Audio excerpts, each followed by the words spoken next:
Live from Fargo and serving you on TV, online, and on the go. This is Valley News Live at noon. Hi, everyone, and thank you for joining us this afternoon. I'm Jordan Schreier. Warm and muggy, the perfect recipe for cooking up storms. And Mother Nature definitely has some intense storms a-brewing. To see what some people are up against, let's check in right away with Storm Team meteorologist Lisa Green. Yes, we had our first severe thunderstorm warning of the day issued not long ago for Grant County and southeastern parts of our viewing area. That cluster of storms that was passing by south of the Fargo-Moorhead area has gotten a little stronger as it's moved to the southeast. So Lakes Country has been the focus. We'll zoom in a little bit more on this area where you see the yellow boxes. That's where the warnings are. So a new one has been issued just outside of our viewing area in Douglas, Pope, and Stevens County. And then, of course, there's the warning for Grant County as well. And we want to zoom in on that area. You can see that storm just now over Hoffman in southeastern Grant County. It's moving to the east at about 20 to 30 miles per hour. It could be producing some 60-mile-per-hour wind gusts, some hail in the order of about an inch in diameter as it moves eastward. We'll turn on our storm tracks to show you the general movement of it. And peering into that storm right now, we're looking at this moving off to the east at about 23 miles per hour currently. So it's right over the Hoffman area right now. And again, hail could be an inch, perhaps even a little larger than that as it continues off to the east. So we've got some hail with these storms. We've also got a decent amount of lightning too, especially over that Hoffman storm as that continues on. There's another area of thunderstorm activity in Otter Tail County right now, nowhere near as intense, but there has been some lightning with this, and we'll be monitoring that to see if it intensifies at all here today. So this is kind of the first round. There have been a couple of other storms in northwest Minnesota too. This is the first round of more storms that we'll be seeing developing later on today.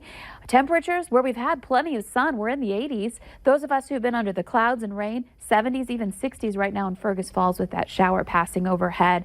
And that risk for severe weather continues here today. We're going to see more storms firing up this afternoon and evening, and we'll have more on that coming up in just a little bit. All right. Thank you, Lisa. We are learning new disturbing details today about the man who police say killed his brother in Fosston.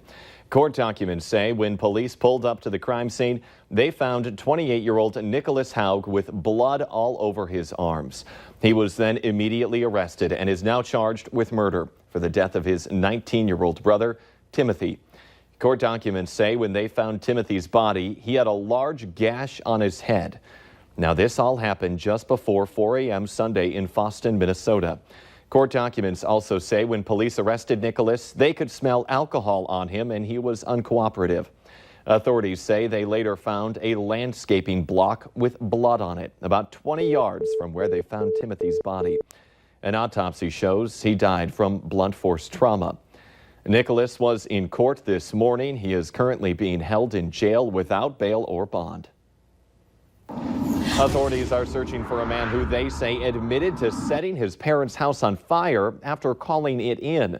On April 15th, 22-year-old Christian Pearson called Trail County Dispatch to report a fire at his parents' house in Buxton.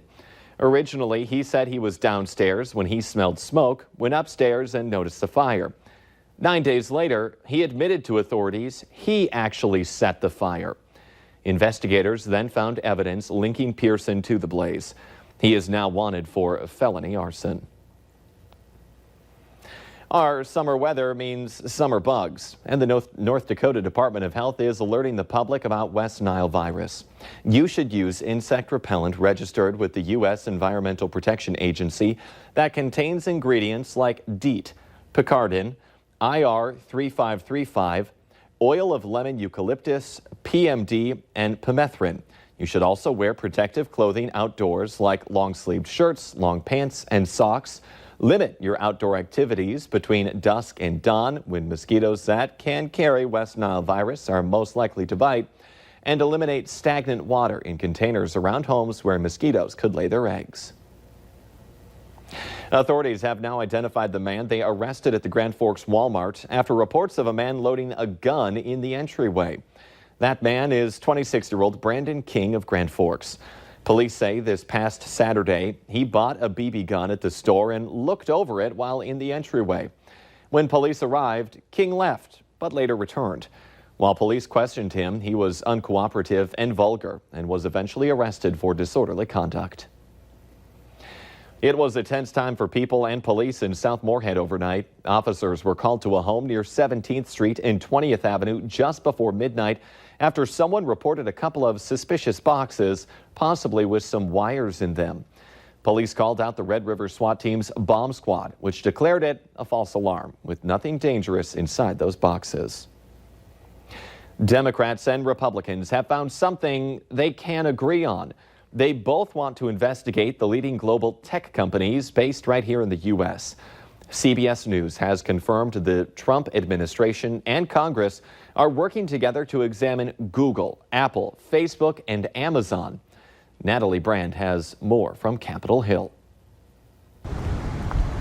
The federal government and Congress are working to determine whether some of America's leading tech companies are too big.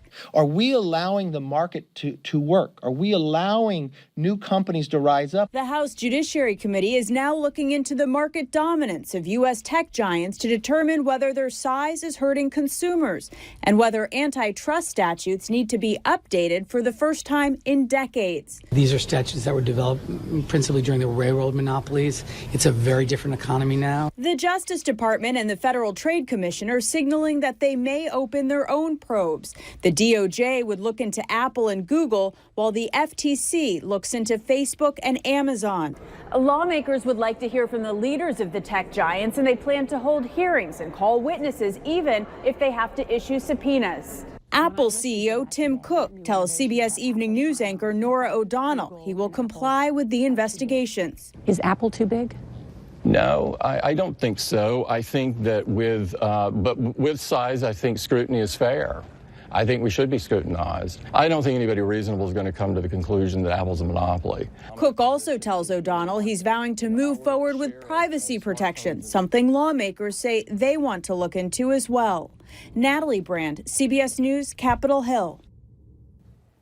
Facebook, Google, and Amazon have not yet responded to the potential inquiries.